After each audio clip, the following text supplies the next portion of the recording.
Welcome to Philosophy from the Frontline. This podcast explores the intersection of philosophy, entrepreneurship, and veteran transition. Join us as we delve into the minds of successful entrepreneurs who have made the journey from military service into small business ownership. Our guests will share their insights, experience, and unique perspectives on life, business, and the world around us. Through deep conversations and thought-provoking discussions, we hope to inspire and empower our listeners to tackle their own challenges and achieve their dreams. So sit back, relax, and get ready to explore the world of entrepreneurship from a veteran's point of view. This is Philosophy from the Frontline, and we'll see you on the high ground. Welcome back, ladies and gentlemen, to another episode of Philosophy from the Frontline. This is episode number 75, if you can believe it. We are trying to get JB here again. We'll see what happens. He's having some technical difficulties, but we'll get started. So one of the things that we always talk about, you know, in the Army all the time is speed is security. And it's a very simple mantra. And like those of us that have gone to Ranger school or served in combat units or anything of that nature, you know, we completely understand speed as a principle of accomplishing your mission as quickly as possible, but also being successful in the process of doing that. And then the contrast to that is rushing to failure. And rushing to failure is something that, you know, you see often in the news, you know, and I say this all the time. The reason why I say that is because, you know, there's a lot of times where in the mainstream media, people will put something out and it will be completely wrong and the facts will come out later and there is zero form of retraction, you know, and that's one of the things that I don't particularly appreciate. And it's one of the things that you saw, you know, particularly in 2020 with the virus and with George Floyd, right? People automatically jump to conclusions because they wanted to have some grievance peddling, for lack of a better term, you know? And so the reality of it is like when you look at any situation factually and you know, not from an emotional standpoint, you can completely understand that, you know, things play out, and as they play out, more information becomes available. And when you fail to do that, you rush to judgment, you're essentially rushing to failure. But let's talk about, you know, understanding speed is security. So one of the things that we always used to say growing up in the Army, Ranger guys, infantry dudes, whatever, you know, one of the things that we would always say is like, hey, speed is security. And it absolutely is. And, you know, security being one of the principles of patrolling. But inherently in that is some other aspects of mission planning that are included in being able to move that quickly. So, you know, one example that I always give, you know, and you get it all the time. So if you walk Ranger at any point, and for those of you that are not, you know, Ranger instructor, former Ranger instructors, or ever done a squad situational training exercise, you will understand this very, very easily. Hey, so what are you going to do when you get to the linear danger area, right? LDA crossings have been the bane of existence for Ranger school and Ranger students since the beginning of the course. And why is that? Because when you're next to a road, it's a high-speed avenue of approach and you're vulnerable. So Smart Ranger goes, well, speed is security, but what does that mean? Like, how am I going to successfully cross this high-speed avenue of approach, get to the other side, maintain some level of security, and not get? And so, yeah, I'm opening the floor up. What are your thoughts on that? Because I've seen that 1,000 times. Well, right away, you know, speed is security can also be, you know, lead to, or just as easily lead to, rush to judgment, which is also fatal. You know, being able to move faster to your opponent, being able to maintain the initiative is huge, you know. And why is it huge? Because it's faster to act as it is to react. I'm all about quick movement, but you don't want that, you know, dead bodies can also attract dead bodies too. At some point, you know, when you get to speed is security, you get to a razor's edge from a quarter of the way to an eighth of the way to a 16th of the way until next thing you know, your toes can't hold you on the edge anymore. And after that, they can also blow up in your face. And I think that's why we created OODA, which is an excellent way for the soldiers to exercise control of variables before they even get into the fight. Yeah, well, you know, and that's a whole nother, you know, that's the next thing down the road from when you start talking about fighting, like just use it as fighting as general, right? Like if I throw a jab, I want my jab to be fast, but I also want it to be precise.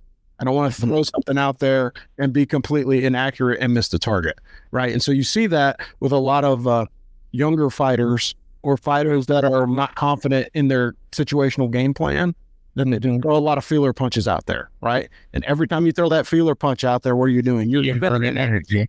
You're expending unnecessary energy that you don't need to, right? And so there's, you hear coaches in MMA fights say it all the time, or coaches in boxing like, hey, no wasted energy. And they're directly coaching their folks to just not frivolously throw things out there just for the sake of testing the waters. There's other things that you can do. Well, so I think what I was getting at earlier is more on a macro or micro level. Jumping to conclusions is essentially the antithesis of strategic thinking. It's OODA is the guide that leads you into strategic thinking. That way you're just not throwing your energy out there into the netherland.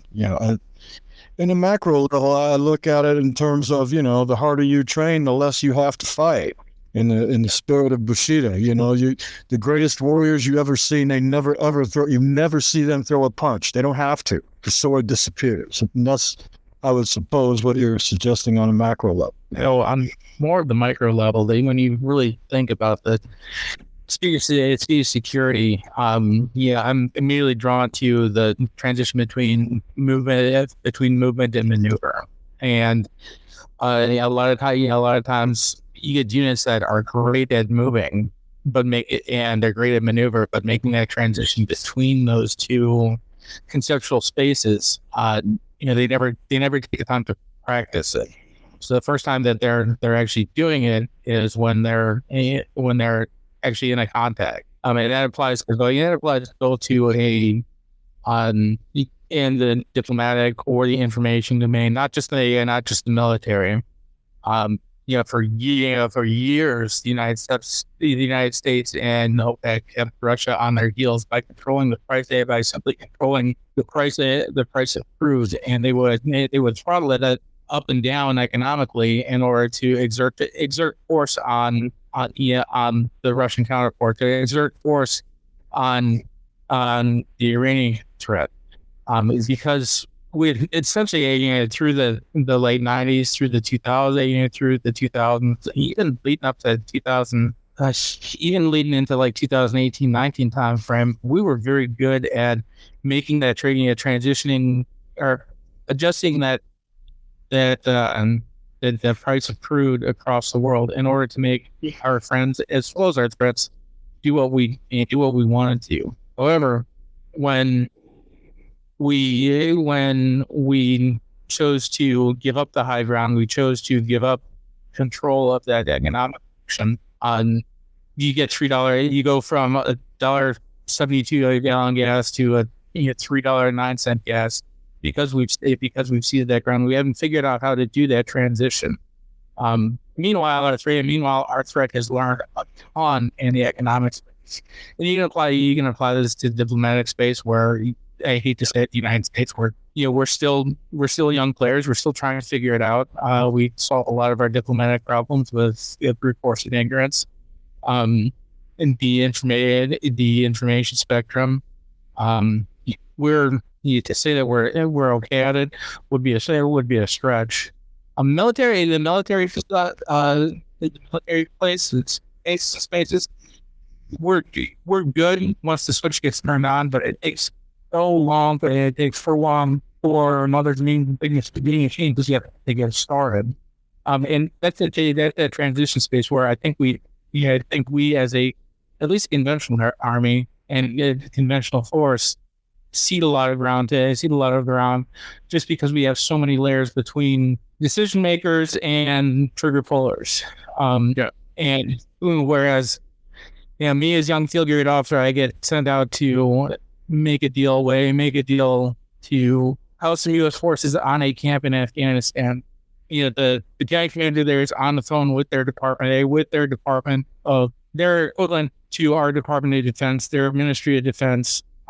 He's on the phone to that minister while I'm still out in the waiting room trying to figure out the game. Meanwhile, I've got to go back and talk through 17 layers of bureaucracy in order to get to that decision space where I can go back and have a meaningful conversation.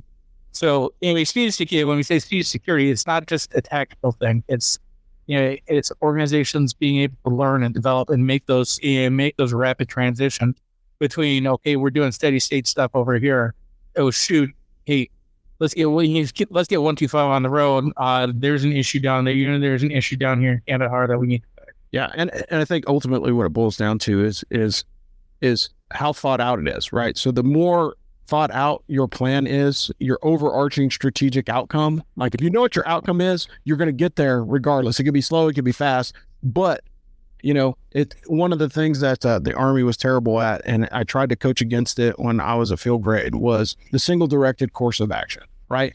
You don't want to turn a battalion commander into a squad leader. Like, why? Because that ain't your effing job, right? Hey, sir, you're supposed to think strategically, so think strategically. You went through all these different courses and schools and all these other leadership environments and leadership think tanks to get you to the point where you can take a look at multiple courses of action, and then you need to sit back and force your staff to come up with the other COAs, even though you may have a COA that you're dead set on and that you like, but having a single directed course of action leads to significant screw-ups more than one occasion.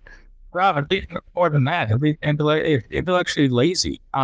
If we made the process, and the reason we got to the we were doing direct courses of action is the staff largely didn't understand the analytic process, and we tried to take AMD or ADM, Army Design Methodology, and we tried to supplant that tool over the top of MDMP and say either this or it's either we do an analytic solution or we do a design solution. But at the end of the day, you still have to go through that deep analysis to develop your base plan, and with that comes the 3 courses of action. Once the plan is written, you can frag off of it, you can do branches off it, you can do sequels off of it. But again, I think our military education system has largely forgot, at least at the company and field grade level, junior field grade level, they've lost the ability to teach that, or the target audience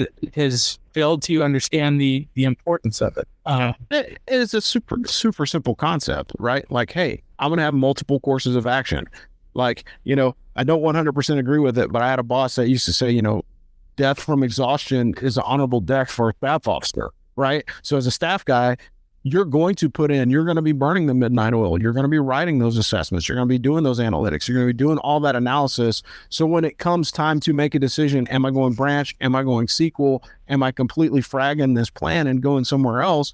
I can make a wise decision quickly. And that's the part of speed of security. That's the most important part, right? Like I have all my, in the tactical scenario, going back to the Ranger squad, right? As soon as I hit this linear danger area, I'm doing the hand and arm signal, and I'm bounding by fire teams across this road to cut the time of exposure down, right? So I'm going to send a fire team to the far side. They're going to do a deliberate clearance of the first 50 meters on the other side. And then I'm calling back to my trail team, and they're crossing across the road. And then we continue to move, right? That's the easiest way to do an LDA crossing. And how often do you see people do it? They don't. They do effing scrolls to the road. Well, scrolls to the road works if I have a 4-man fire team, but if I have a 42-man infantry platoon, I do scrolls to the road. I'm there for 3 hours, because I'm waiting for the next guy to move up and the next guy to move up and the next guy to move up. However, if I say, hey, look, I'm going to take a fire team, we're going to boogie walk to the other side, we're going to clear for booby traps and make sure that there's no enemy on the far side, and I'm going to call my Bravo team leader and be like, hey, man, get across the road. That's it.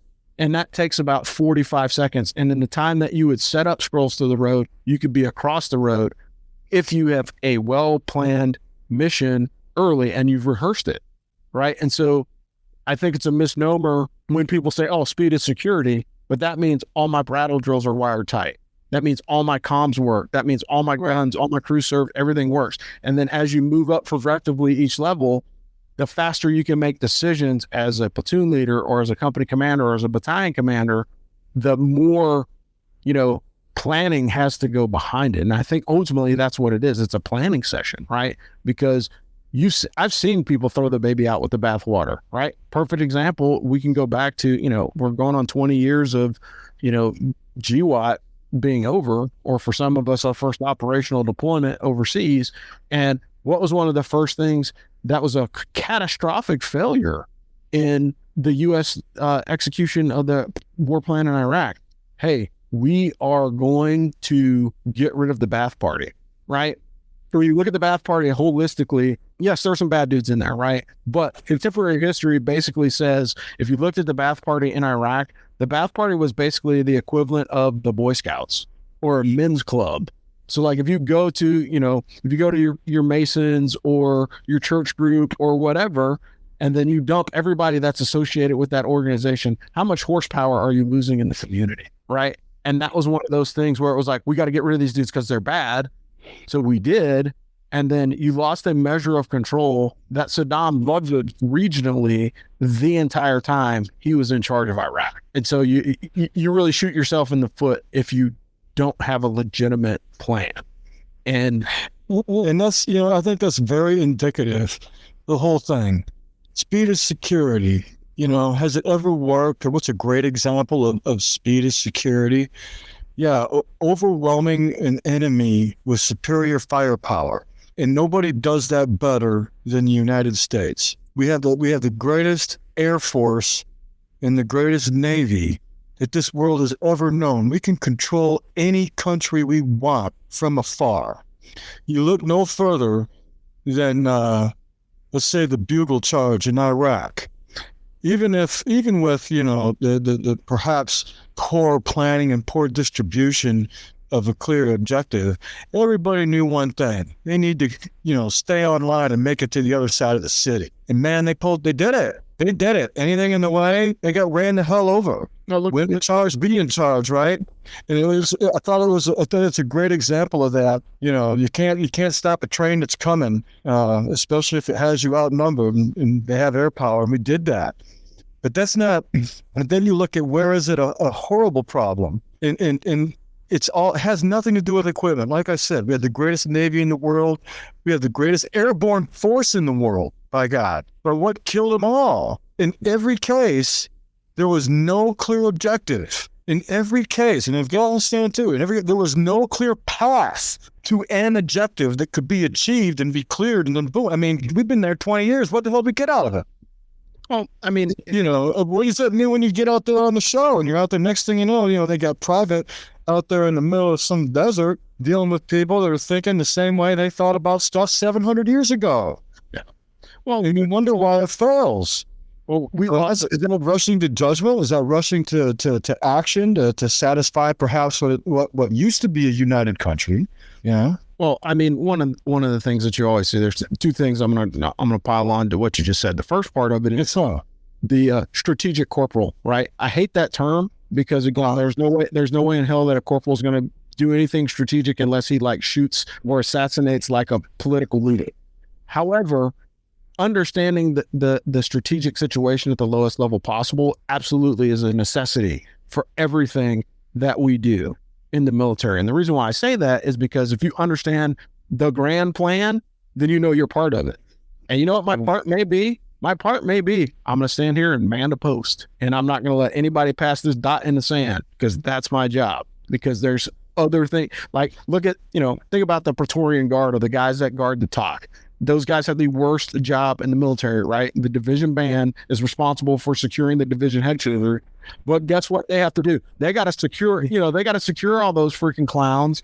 But the reality of it is that is a critical freaking mission. So if you don't take it seriously and they aren't well trained, then you have, an opportunity for headquarters to get overrun. Or when you see, how it went down in Vietnam with the Red Ball Express, right?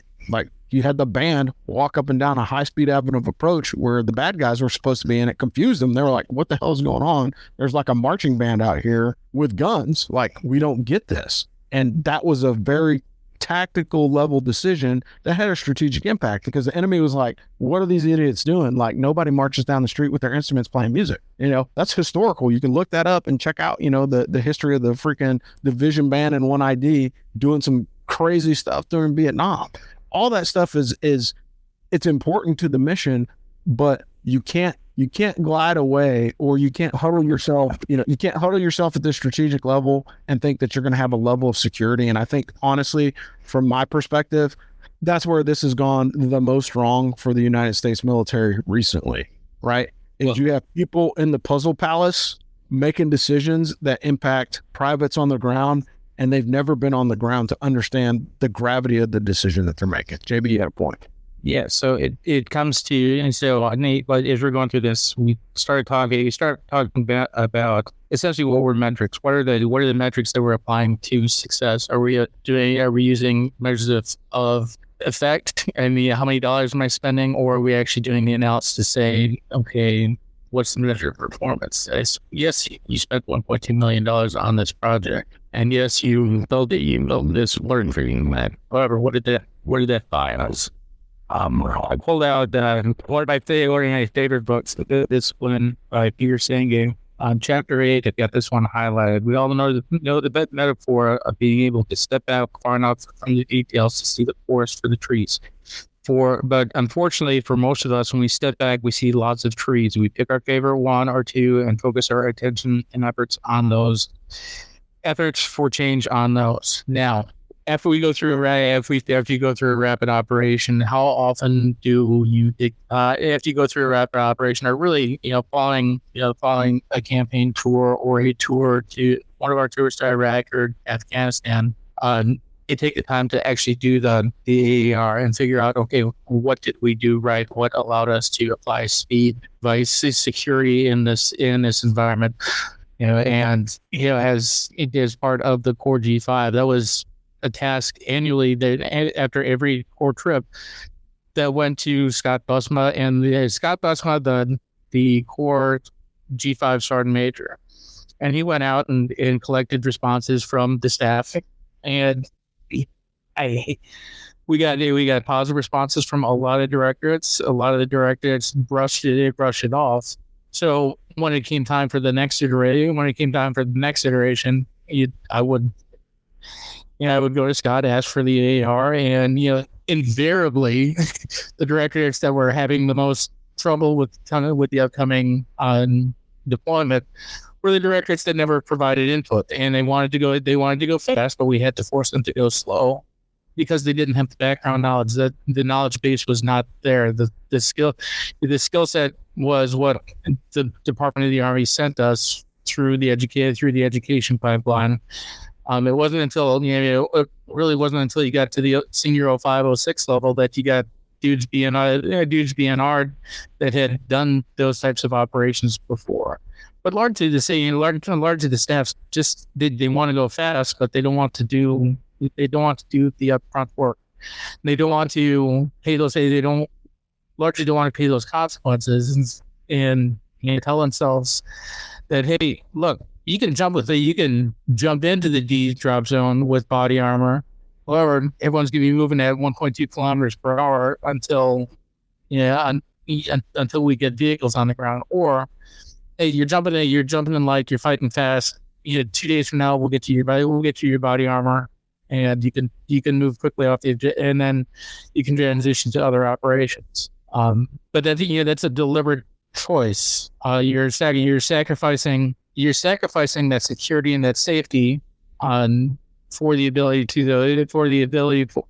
of those paratroopers to move quickly to those blocking positions, to move to those assault objectives, and you're training their safety. You're training not necessarily your security, but you're training some safety in order to get there quickly.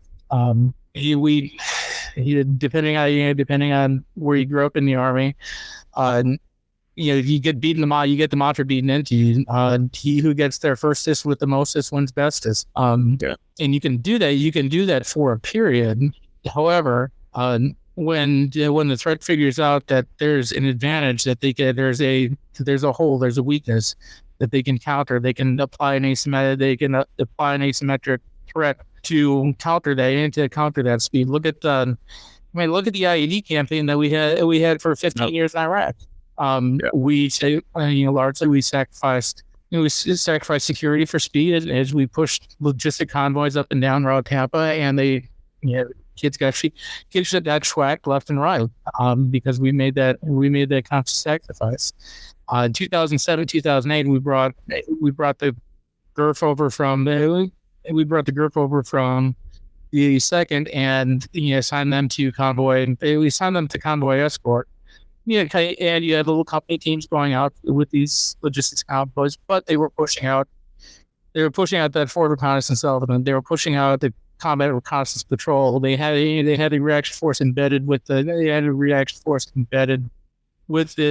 convoy, and they were very successful. They identified many times. They were able to identify that IED before the convoy got to it, and they applied their social tools to reduce the obstacle down. But it was a distinctive plan. It was planned. It was decided upon, and we applied resources. We applied resources for those log packs to run up and down route uranium or route Tampa fairly quickly, so that you can have your route. To get to what you were talking about earlier, I think you can have your cake and eat it too, but you've got to do the work up front. You have to build the team. You have to build the skill set. You have to have the right tools, and you have to have the right tools in your kit bag in order for you to get to that balance and get to that ability to transition between movement and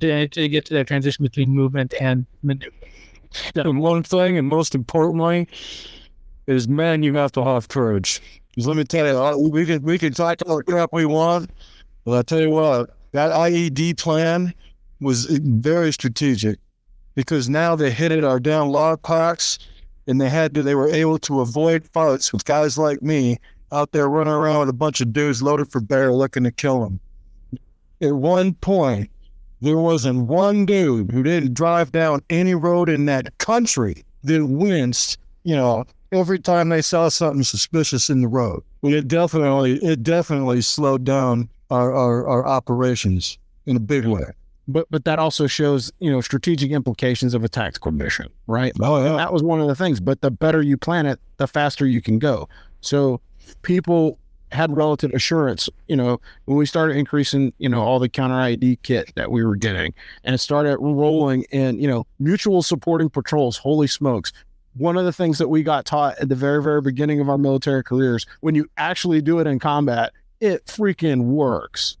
Like, hey, I've got a platoon of loggies that are cruising around. Let me put a platoon of grunts 3 minutes in front of them or 3 minutes behind them.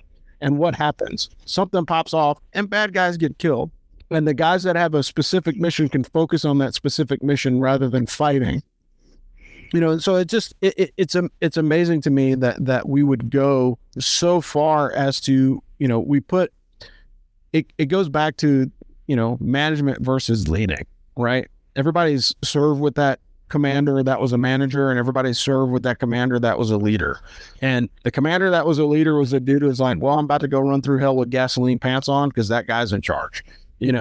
And I think we've all experienced that, but we've also experienced that guy like, dude, nah, man, like keep me far away from that cat, because that dude's going to get somebody hurt, and that is one of the things that's like very, very translatable, is how important your leadership actually is. And that really ultimately, rushing to failure is speed and security really pivots on two things: planning and leadership. If you have a good plan and you have good leadership, you can probably move a lot faster than you could if you didn't have those two things, right? If you don't have a plan, then you're trying to plan while you're in contact. And like the number of times that I've seen this, and I'll never forget this, middle of the night in Iraq, and this was early 2004, MP platoon leader gets blown up in the middle of the night. We roll out to go recover this cat. We're talking to him. We're like, hey man, what are you doing out here? And he's like, well, my commander told me to basically come out here and drive on Highway 1. No. And I'm like, okay, oh, like what was your task and purpose? Well, I didn't have one. He just said, drive up and down this road. Okay, I'm going to tell you something, Lieutenant. And I don't know if the kid listened to me or not, but I didn't see him again. So hopefully he didn't get relieved or died. But I told him, it's like, never leave the wire without a task and purpose for your organization. Like, if you don't know what you're supposed to be doing, don't do it. Right. And I would challenge anybody out there, leadership or not. So like, if your boss says, hey, I need you to do X. Okay, well, I'm going to ask the pointed question. It's like, okay, well, what's the purpose in this? What's my task? What's my purpose? Am I doing this for a reason? Or are you just asking me to do this, sir, because I'm reading the tea leaves and this is what my mission says, but this is what you're asking me to do. And those two things don't add up. And like, professional courage is one of the things that you slowly watch die over the time in the military. At least I did. Is guys in infantry battalions that were afraid to be like, F no, Snake. Like, I'm not doing that, sir. Like, that doesn't make sense to me. These guys would go out and get freaking blown up, lose lives, have people losing limbs and getting hurt. And the commander's going, well, I don't understand why that happened. Well, I can tell you why it happened, sir. You sent them out there and they didn't have a solid plan. You know, like I've seen it happen. You know, there's guys that got killed. We didn't have a medevac plan. And it wasn't our particular unit, but it was in our organization. And guys hit an IED. They're looking for the medic. Hey, where's Doc? Hey, where's Doc? Where's Doc? Doc is 40 feet away with both of his legs blown off, and there's no air medevac available. So what happens? That guy bleeds out on the side of the road in Afghanistan, you know, because nobody had a plan. And then when you question the 06, like, hey, sir, what the F? You're sending us out there with no like medical supplies and no, you know, mission support. Like, what the hell? Well, you know, we really don't have it and blah, blah, blah. So then we don't do the mission. Like, that's an easy answer. Or if you're sending... So that guy just gave his legs to back country where your plan was. Yeah. Well, but then there's no accountability either. Well, I mean, and that was one of the biggest problems with Afghanistan is you had a bunch of guys that were trying to, you know, get to the CIB factory in the sky. You had these 06s that were trying to get a cab because they couldn't get a CIB. And it was like, hey, sir, look, here's the drill. You listen to the guys that have been there, done that, got the t-shirt. Like when I went to Afghanistan, I was on my second deployment the first time, and it was my first deployment was kinetic enough. So I had some lessons learned to take with me. But I was on a MIT team of 33 guys. And of the 33 guys that were on my MIT team, we had 3 with operational experience. The colonel who had been to Kosovo and Iraq, myself who had been to Iraq, and one guy who had been to Iraq as a logistician. Those were the only guys on our team. And we were supposed to be responsible for training Afghans all over the country. And we had basically 0 experience to do it. I had 3 majors on my team that had never deployed. And they were on year 17 and I'm like, how do they make you? Like, what were you guys doing that prevented you in the formative years of your, you know, field or of your captain and your company grade time that you missed out on a deployment? Because the war's been going on since 2001. This was 2007, you know? Yeah. War's been going on for 5 years, guys. Let's get on the team to the big one. And yeah, at that point, there's hesitancy, there's reluctance in those guys. You know, they got taught one thing in the schoolhouse, and they've been executing that, you know, that academic experience. But when you get to the show, it's, you know, what was red is not blue. Get used to it. Understand that it's a learning curve, and you're gonna have to change the way that you think. But changing the way you think brings everyone home. Not just you, but the rest of the team.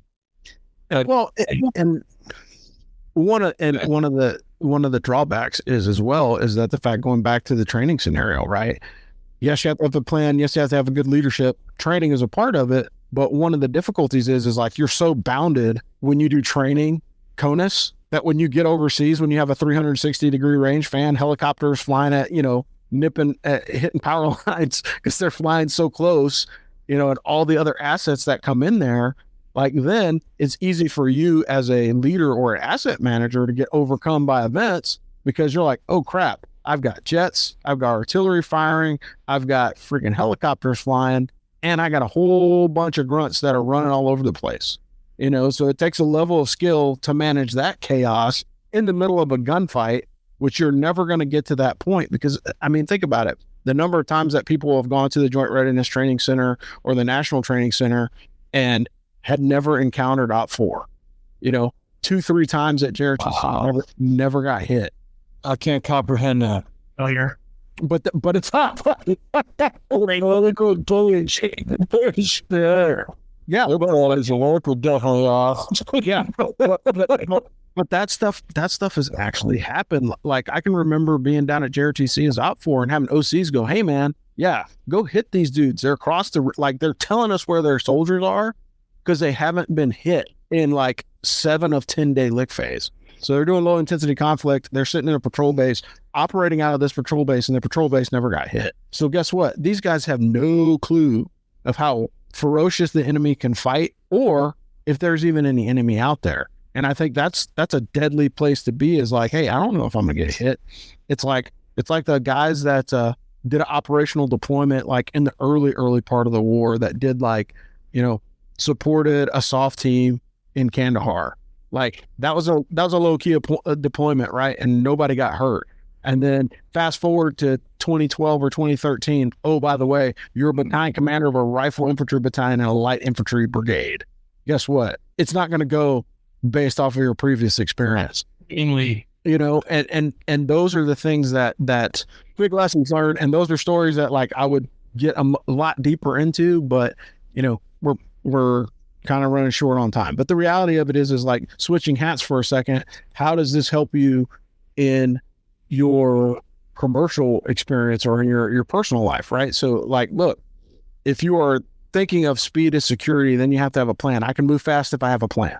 If I don't have a plan, I can't, and when you're a business leader, like accelerating your business at the wrong time can be more damaging to your business than your business muddling along for 3, 5, 7 years. And maybe you don't make the profit that you need to, or maybe you don't make the profit that you anticipate. But if you're methodical about it, then that success will come a lot faster than, hey, I'm going to go out, I'm going to sell 51% of my company or 49% of my company for this big chunk of money. And then I'm just going to burn through the cash. And then next thing you know, guess what? The end result will be the same. I don't have a company anymore. But one, I have a sense of fulfillment because I busted my ass and kept the lights on my own, off of my own efforts, versus, well, I just spent a whole bunch of other people's money. Like, you're not a business owner if you're spending your investors' money as if it's your own. Like, if you're running your business like it's a rental car versus your own pride and joy, like, you know what I mean? Like, if you understand what I'm saying, like, that's probably the easiest example I can give you is like, hey, you can have a business that is your own, that you put your heart and soul in, and you treat it as if it is your precious 57 Chevy or, 68 Camaro that you pull out of your garage, you wash it, you wax it, and you only drive it on sunny days, versus going to the airport, renting a Mustang GT drop top convertible, getting the insurance, and then driving it like a freaking maniac. You know what I mean? And I've seen both of those business leaders since I've retired, and the leaders that are focused in on the success of their business and the success of their people usually tend to do better. And there's not a lot of pivots. There's not a lot of big pivots. You know what I mean? Like, you see a guy that's a bad business person, they start off with one thing, and 18 months later, they're doing something drastically different. And the reason why they're doing something drastically different is because that initial idea didn't pay off as quickly as they thought it was going to. Hey, I just want to be successful. I want to be a successful business owner. Well, successful business owner are folks that are sitting on a beach drinking Mai Tais because they were able to sell their business to a bigger business, or they're able to run their business in another fashion. But again, like, if you accelerate too fast, you can really do just as much damage to your business as you could a military organization. So there's a lot of parallels between those two things. Yeah, I'm nerding out here, so just give me a second. Trying to find a good Dorner quote and trying to find a good Dorner quote here from Logic. Well, I would just say this on the way out the door. If you were trying to just sort of make things easy enough to recognize and apply, I would say this about speed and security and how you move forward. And that's a solid plan plus solid leadership will always increase your success rate. And I say that because even as a soldier, any fight that I'm going in, whatever variable I can control going into that fight before it even happens, I increase my survival rate. If we're talking about what does this mean to me, when you're talking about speed and security, in the civilian life, or how you manage a business, or just how you manage your life, man. When you get out of the Army, the first thing I would say is you got to learn how to read the room. Conversations by far very, very different when you're sitting around a bunch of soldiers that ain't eating a day. I would also go on to say that planning ahead and knowing the world that you're living in, you understand those surroundings, you can make your way into and out of just about anything that you really want to. That's the one thing I think more than anything that keeps my head above water when I'm out here like a duck on the pond in the civilian world. Yeah, that's a good point. The one that I'm not going to get the Dorner quote out, I can get it later. I would I'm with you there. Controlling it, if you can control more variables, it's going to get you a higher success rate.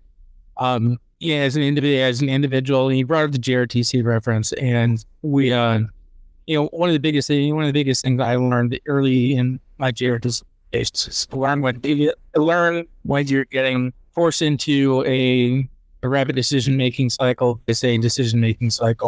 understanding that, hey, is this a baited ambush that's going to lead me down a bad decision tree in order to gain minimal tactical or strategic value. It applies to us in regular life as well.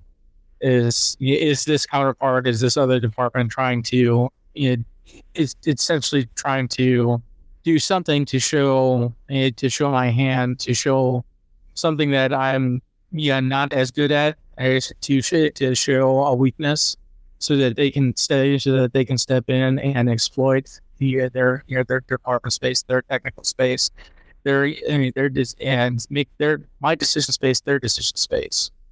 And understanding that if you can have just a vague understanding of, okay, this doesn't feel right, we're about to go into rapid decision making. Maybe we don't rush to failure. Maybe we don't rush to failure here. Maybe we stop, analyze, assess, and for God's sakes, when the enemy is failing, don't get in his way. If he's trying to lead you into something, well, why is he trying to lead you there? And how can I get into his decision space? How can I get into that OODA loop, so that we're applying our assets best to fix the problem? And then that can be a business problem, that can be a technical problem, that can be a combat problem. The advantage I think you get when hiring a veteran, when a company is hiring someone with a combat deployment or two, as a leader. I'm gonna specify that as a leader, they better understand the trades that they're going to make. They're going to be able to better understand that, okay, do we really need to transition from movement to maneuver short of the objective, or do we not get beyond it like the plan call? And that's, like I said, that's both business space as well as tactical space as well as technical space. You're gonna make trades along the way. However, make those trades an informed trade. Make the decision yours. Don't make it because there's an opportunity to hit the fast forward button. Well, you might hit the fast forward button today and go forward 2 minutes, but tomorrow you get put back 3 minutes because you skip steps along the way. Case in point, we've talked combat case studies. Let's throw Boeing under the bus here. With their